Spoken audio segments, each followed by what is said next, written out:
At ibschoolimprovement.com, we are helping teachers and schools improve both participation and performance in the International Baccalaureate.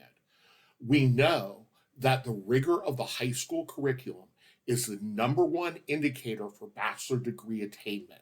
So, the more students that we can get into the International Baccalaureate and the better their performance, the better it will be for all of us. We do this by providing students with performance feedback that is accurate and consistent with IB assessment criteria. The way that works is first, you must unlock the mystery of IB assessments to understand the relationship between IB criteria and assessment components. Then you're able to understand how students achieve a score 1 through 7. And by doing that, you are able to develop assessment and grading practices that mirror IB expectation and informed by the actual student performance. How this works.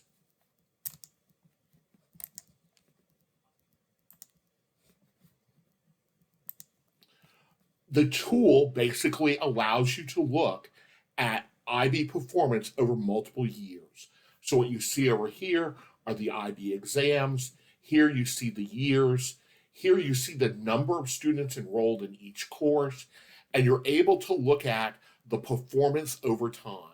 What you're trying to see is two things. Number one, you're trying to see more of the cooler colors, the purples, the blues, the greens, and less of the yellows and the oranges, and none of the reds.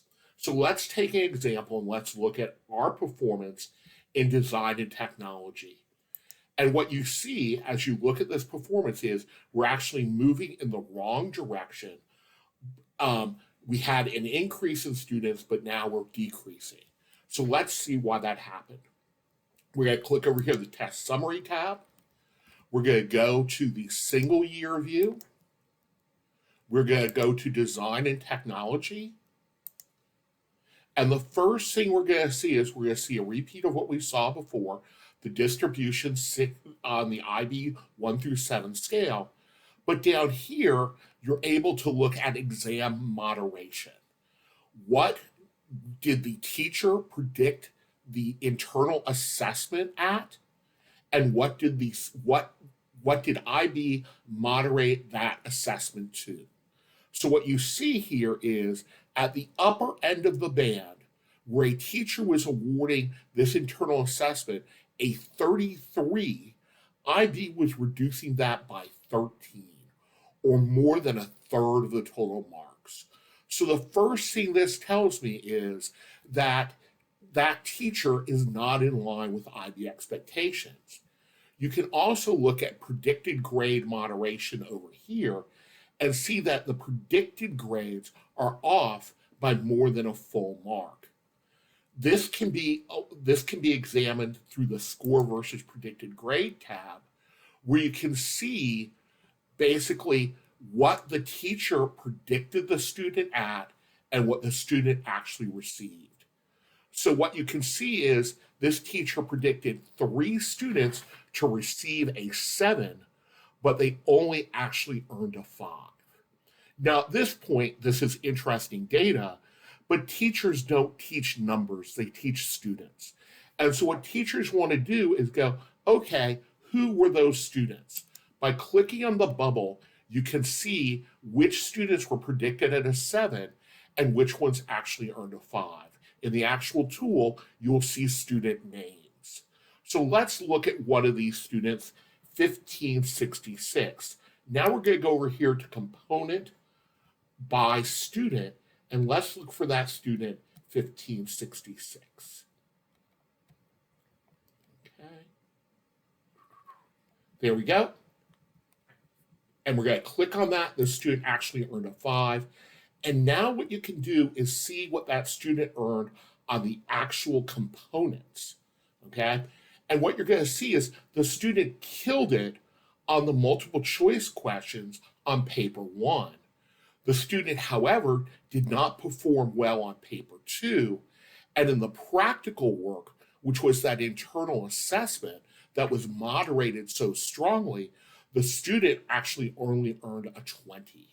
So Whereas this teacher is very good with the multiple choice, their alignment to IB expectations is not great. At this point, the teacher's going to go, oh, I know this student. I know, how did this happen? At this point, there are you can go to the next tab, which is component information. In component information, you're going to see, and let's switch it to component grade, the out of 7 scale. And you're going to see on average, they did very well on their paper 1, that multiple choice portion, averaging almost a 5. However, they don't do so well on paper 2, but the practical work, that internal assessment, is really what is killing this teacher and this course. And as you can see down here, this is the breakdown by cohorts. And what you can see is the kids who earned a 6 actually only averaged a 4.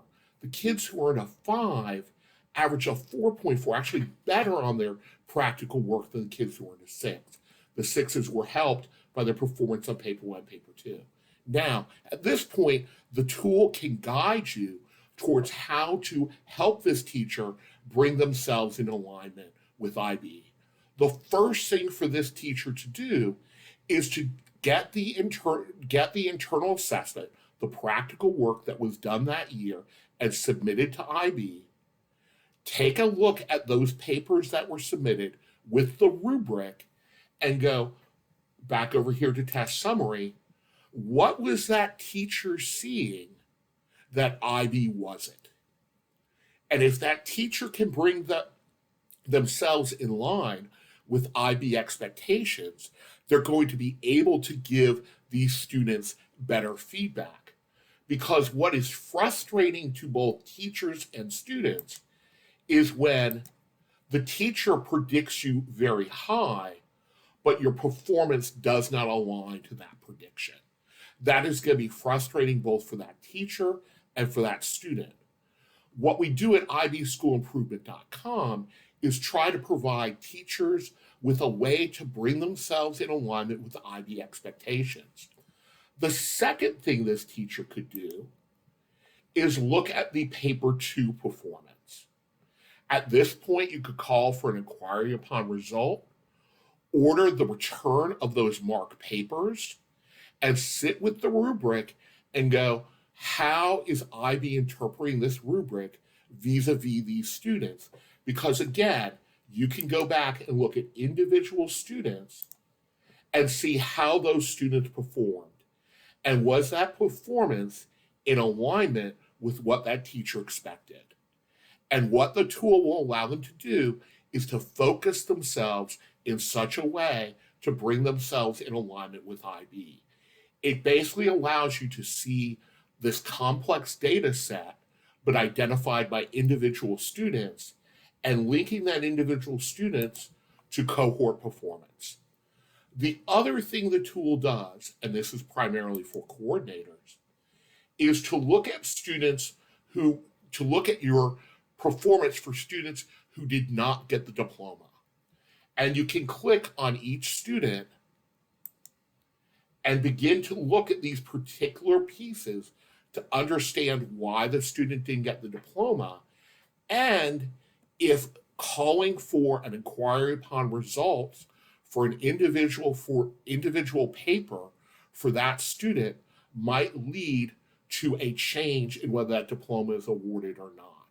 This basically allows you, rather than having to look at a lot of data over a bunch of different pages, look at it in a centralized, focused manner. But basically, the goal of ibschoolimprovement.com is to increase both participation and performance in the IB over time. And if you apply this effort over time, what you're going to see is more of those cooler colors, the purples, blues, and greens, and less of the yellows, oranges, and reds. Thank you.